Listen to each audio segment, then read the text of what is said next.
সাংবাদিকদের দেখলে অপরাধীদের গলা শুকিয়ে যাওয়ার কথা, সেখানে চাপা দিতে কুপিয়ে আঙ্গুল তুলিয়ে বলে সাবধান। ভারাক্রান্ত হৃদয়ে আমাদের ভাই আসাদুজ্জামান তুহিনকে হত্যার প্রতিবাদে রাজপথে দাঁড়িয়েছি। আমাদের অত্যন্ত দুর্ভাগ্য, যেখানে সাংবাদিকরা এসেছি আমাদের দাবি নিয়ে। আমি ঠিক জানি না এটা শেষ কোথায়, আর আমাদের আর শেষ পর্যন্ত কতদূর যেতে হবে। এই গণমাধ্যম কর্মীদের জন্য কি করা হয়েছে, এই রাষ্ট্র কতটুকু করেছে? প্রতিনিয়ত এরকম একের পর এক গণমাধ্যম কর্মীরা আহত হচ্ছে, নিহত হচ্ছে। এদের জন্য আইনে কতটুকু সুরক্ষা আছে? কোনো গণমাধ্যম কর্মীর উপর যখন আঘাত আনে তার জন্য আইন কতটুকু প্রয়োগ করা হয়, তার প্রতি কতটুকু সুবিচার করা হয়? বসুন্ধরা ডায়াপেন্ট এখন আরো উন্নত। এই হট এয়ার থ্রো টপশিট দ্রুত শোষণ করে সোনামণিকে দেয় কোমল অনুভূতি। পরিবারের কাছে আমরা ক্ষমা চেয়ে নিচ্ছি। আমরা এমন একটা জায়গায় দাঁড়িয়েছি, আমরা তার জীবনের নিরাপত্তা দিতে পারিনি। আমরা এমন একটা পেশায় কাজ করি যে পেশায় আমাদের সম্মানটুকু দেওয়া হয় না। আমরা এমন একটা পেশায় কাজ করি যেখানে সবাই আমাদের দিকে আঙ্গুল তোলে।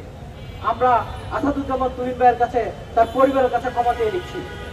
বিচারহীনতার সংস্কৃতি যত বাড়ছে, রাষ্ট্রের দুর্বলতা যত বেশি প্রকাশ পাচ্ছে, তত বেশি রাষ্ট্রে বিশৃঙ্খলা হচ্ছে এবং একের পর এক লাশ পড়ছে। প্রত্যেকটি রাজনৈতিক দল, প্রত্যেকটি সরকার তারা আসে, প্রতিশ্রুতি দেয় সাংবাদিকদের নিরাপত্তা নিশ্চিত করা হবে, সাংবাদিকদের জীবনমানের উন্নতি হবে, সাংবাদিকদের বেতন ভাতা উন্নতি হবে। কিন্তু এই যে সমবেদনা দেওয়ার মতো যে আশ্বাসগুলো আমরা দিয়ে আসছি, বিপদে পড়লে সেই সমবেদনা চিরকাল থেকে যায়। আসলে এই দায়কার এটা আমার জানা নেই। সাধারণ জনগণ তাদের জীবনের নিরাপত্তা নিয়ে যেমন ঝুঁকিতে আছে, সাংবাদিক যারা হচ্ছে মানুষের অবিচার, অন্যায় এবং রাষ্ট্রের অনিয়ম তুলে ধরে, যারা চাঁদাবাজির নিউজ করে, যারা রাষ্ট্রটাকে এগিয়ে নিতে চায়, তাদের জীবনের ঝুঁকি তত বাড়ছে। শুধু আসাদুজ্জামান তুহিন ভাই নয়, বাংলাদেশের প্রত্যেকটি জায়গায় একের পর এক গণমাধ্যম কর্মীদের উপর আঘাত আসছে। আমরা লক্ষ্য করছি রাষ্ট্র যেমন ব্যবস্থা নিচ্ছে না, আমাদের যারা অভিভাবক আছেন, যাদের দেখে আমরা এই পেশায় এসেছি, তারাও আমাদের কাছে এসে দাঁড়াচ্ছেন না। আমরা এই দুঃখের কথা কার কাছে বলবো? যারা আমাদের আগলে রাখার কথা, তারা আমাদের পক্ষে এখনো, আসাদুজ্জামান তুহিন ভাইয়ের পক্ষে এখনো পর্যন্ত কোনো বিবৃতি দেয় নাই। আমরা গণমাধ্যম কর্মীরা রাষ্ট্রের কাছে বিচার চাই। রাষ্ট্র কি আমাদের বিচার দিতে পারছে? রাষ্ট্র বলছে আমরা স্বাধীন গণমাধ্যমের নিশ্চয়তা দিচ্ছি, আমরা গণমাধ্যম কর্মীদের নিশ্চয়তা দিচ্ছি তারা স্বাধীনভাবে কাজ করবে।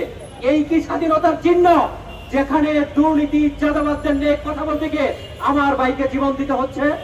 আমরা এমন একটা রাষ্ট্র দেখতে চাই যেখানে গণমাধ্যম নয়, দেশের প্রত্যেকটি নাগরিকের নিরাপত্তা থাকবে।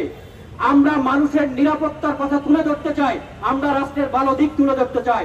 অন্তর্বর্তী সরকার যখন ক্ষমতায় আসে, আজকে 1 বছর পূর্তি হয়েছে, আমরা চেয়েছিলাম, বিগত সময়ে হেলমেট বাহিনীর অত্যাচার দেখেছি, ক্ষমতাসীনদের অত্যাচার দেখেছি, আমরা ভেবেছিলাম একটি স্বাধীন গণমাধ্যম, একটি এমন রাষ্ট্র পাবো যেখানে গণমাধ্যম কর্মীরা স্বাধীনভাবে নিজেদের মতামত প্রকাশ করতে পারবে।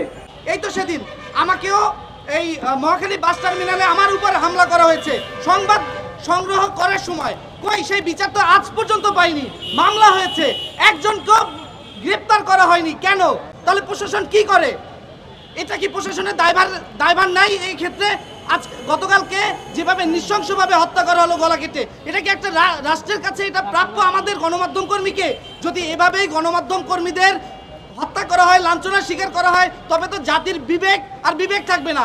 আমরা যদি সংবাদ প্রচার না করতে পারি, আমরা যদি সেটিকে তুলে না ধরতে পারি, তবে জাতি এবং এই জনগণ অন্ধ হয়ে যাবে, কারণ তারা কিছুই দেখতে পারবে না, কিছুই জানতে পারবে না। তবে এই ক্ষেত্রে আমি বলতে চাই, বর্তমান সরকার এবং ভবিষ্যতে যারা আসবে, অবশ্যই সাংবাদিকদের যারা হত্যা বা লাঞ্ছনা বা মারধর যে কোনো ধরনের যাই করুক না কেন, তার সুষ্ঠু বিচার এবং সেই সাথে কঠোর আইন প্রয়োগ করার জোর দাবি জানাচ্ছি। রাষ্ট্রের কাছে দাবি জানাই, আসাদুজ্জামান তুহিন ভাইয়ের পরিবারের পাশে দাঁড়ান।